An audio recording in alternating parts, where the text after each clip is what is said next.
So guys, जैसा कि हमने पिछले एपिसोड में देखा, चेन तियान और उसकी पूरी फैमिली गु फैमिली और वेन फैमिली से लड़ने लग गई थी। लेकिन वेन फैमिली के साथ ज़्यादा लोग थे और साथ ही उनके साथ पुरगेटरी गेट के गार्डियन भी थे जो बहुत ज़्यादा पावरफुल थे। लेकिन फिर भी चेन तियान और चेन फेंग अपनी जी जान लगाकर लड़ते हैं। वेन बुफेन चेन तियान को मारने के लिए उसके ऊपर अटैक कर रहा था और उसे घायल कर रहा था, पर तभी लास्ट में वहाँ पर सुप्रीम एल्डर आ जाते हैं जो वेन बुफेन को मार देते हैं। लेकिन तभी वहां वेन और गु फैमिली के ग्रेट एल्डर भी आ गए थे और उनके आने के बाद चेन फैमिली का साथ देने के लिए वहां यिंग लाओ भी आ गया था। फिर अब हम चेन फैमिली के सभी दुश्मनों को देखते हैं जो यिंग लाओ को देखकर डर गए थे और उन्होंने लड़ना बंद कर दिया था। इसीलिए अब वेन फैमिली के ग्रेट एल्डर यिंग लाओ से कहते हैं कि टोंग टेन टावर किसी के भी फैमिली मैटर में इंटरफेयर नहीं कर सकता। लेकिन क्या अब वो अपने इस रूल को तोड़ रहा है? मुझे नहीं लगता कि तुम ये सही कर रहे हो।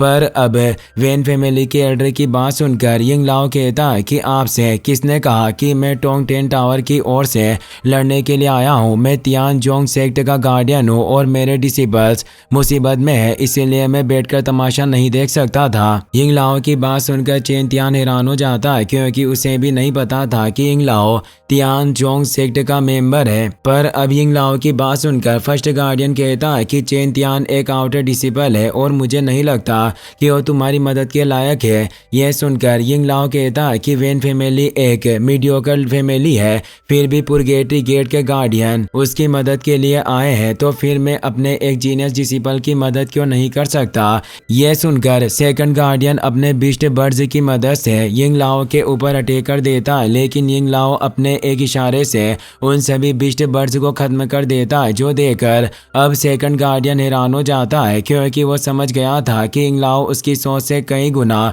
ज़्यादा पावरफुल था। इसके बाद अब यिंग लाओ उन सभी से कहता है कि मैं तुम सभी को 3 सेकंड का वक्त दे रहा हूँ, यहाँ से चले जाओ नहीं तो मैं तुम्हें नहीं छोड़ूंगा। यिंग लाओ की ये बात सुनकर सेकंड गार्डियन घबरा जाता है और डरकर वहाँ से भाग जाता है। लेकिन अब वेन फैमिली के एल्डर यिंग लाओ से कहते हैं कि चेन फैमिली ने मेरे बच्चों को मारा है, मैं उन्हें कैसे छोड़ दूँ? लेकिन अब चेन फेंग उनसे कहता है कि आप सच को बदलने की कोशिश क्यों कर रहे हो? आपकी फैमिली ने अपना कॉन्ट्रैक्ट तोड़ा था और उसी की वजह से ये पूरी लड़ाई शुरू हुई थी, इसमें चेन फैमिली की कोई गलती नहीं है। यह सुनकर अब गु फैमिली और वेन फैमिली के लीडर नहीं मानते। वो कहते हैं कि हमने कई सालों से इस दिन का इंतजार किया है, आज हम चेन फैमिली से छुटकारा पाकर ही रहेंगे। यह कहकर वो दोनों एल्डर चेन फैमिली के ऊपर अटैक करने के लिए बढ़ते हैं। लेकिन तभी यिंग लाओ अपनी जगह से हिले बिना उन्हें रोक देता है, जिसके बाद यिंग लाओ उनसे कहता है कि मेरे अंदर पेशेंस की कमी है, मैं तुम्हें ज्यादा वक्त नहीं दूंगा। यिंग लाओ की बात सुनकर और उसकी पावर्स देखकर अब दोनों ग्रेट एल्डर्स को भी यह बात समझ आ जाती है, वो यिंग लाओ से नहीं जीत सकेंगे। इसीलिए वेन फैमिली के एल्डर गु फैमिली के एल्डर से कहते हैं कि हमें अब अपना बदला भूलना होगा, हम सभी एक साथ मिलकर भी यिंग लाओ को नहीं हरा सकते। ये सुनकर अब गु फैमिली एल्डर भी मान जाता है, लेकिन साथ में उसे बुरा भी लगता है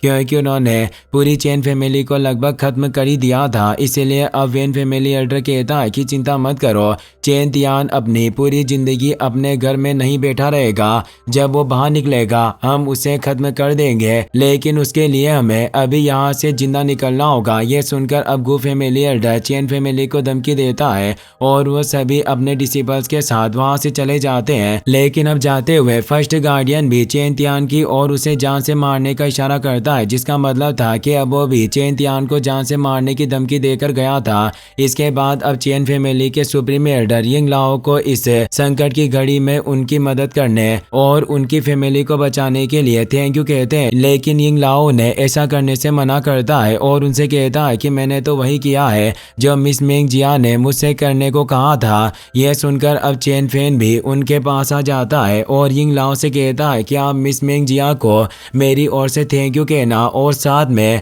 उनसे ये भी कहना कि फ्यूचर में जब भी उन्हें मेरी जरूरत होगी मैं उनके लिए कुछ भी करने के लिए तैयार हूँ। यह सुनकर अब यिंग लाओ हमें सर हिलाता है और चेन तियान के पास जाकर उसे कहता है कि तुम एक टैलेंटेड वॉरियर हो, लेकिन तुम अभी बहुत ज्यादा कमजोर हो।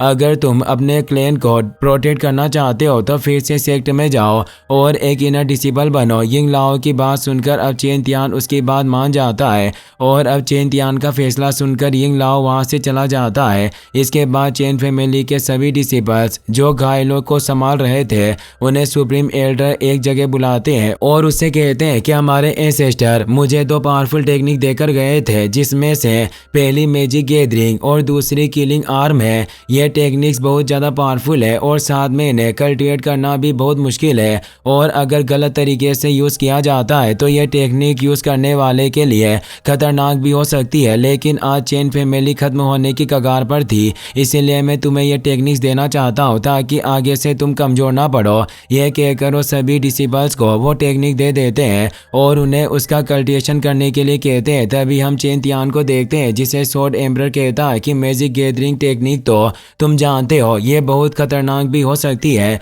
लेकिन मैं तुम्हारे साथ हूँ इसीलिए तुम्हें चिंता करने की कोई ज़रूरत नहीं है। इसके बाद सुप्रीम एल्डर सभी से कहते हैं कि मुझे पूरी उम्मीद है कि तुम इन टेक्निक्स को अच्छे से प्रैक्टिस करोगे और अपनी फैमिली को प्रोटेक्ट कर लोगे।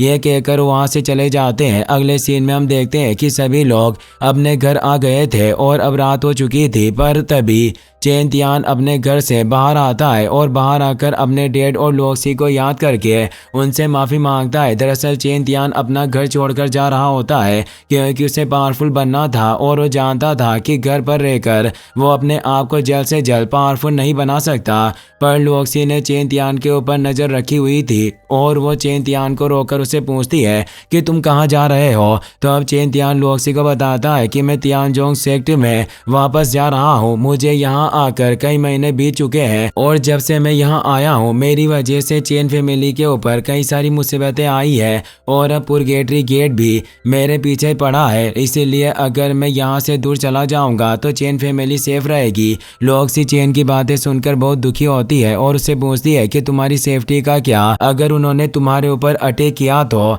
लॉक्सी की ये बात सुनकर चेन तियान उसे कहता है कि मैं अपना ध्यान रख सकता हूँ और जब मैं पावरफुल बन जाऊँगा तो ज़रूर वापस आऊँगा। ये कहकर वो जाने लगता है, लेकिन लॉक्सी उसे रोककर उसे हक करती है और उसे अपना एक क्लिप देती है जिसे लेकर चेन तियान वहाँ से चला जाता है। जिसके बाद हमें 2 दिन बाद का सीन दिखाया जाता है जब चेन तियान फॉरेस्ट के बीच से तियानजोंग सेक्ट की ओर बढ़ रहा था, लेकिन तभी हमें किसी को दिखाया जाता है जो चेन तियान का पीछा कर रहा था। चेन तियान फॉरेस्ट से निकलता है और एक होटल में कल्टिवेशन करने लगता है। चेन तियान अपने एल्डर की दी हुई टेक्निक्स को कल्टिवेट कर रहा था जिससे उसे उन टेक्निक्स की पावर से महसूस होती है और वो उनसे इम्प्रेस हो जाता है। लेकिन तभी स्वॉर्ड एम्परर उससे कहता है कि यह टेक्निक जितनी अच्छी दिख रही है उतनी है नहीं, यह तुम्हें कुछ देर की पावर देती है लेकिन कुछ देर के बाद तुम्हारी बाकी की पावर्स भी खत्म हो जाएगी और तुम किसी काम के नहीं रहोगे। इस टेक्निक की बैकफायर की वजह से तुम अपना कल्टिवेशन खो सकते हो और हमेशा के लिए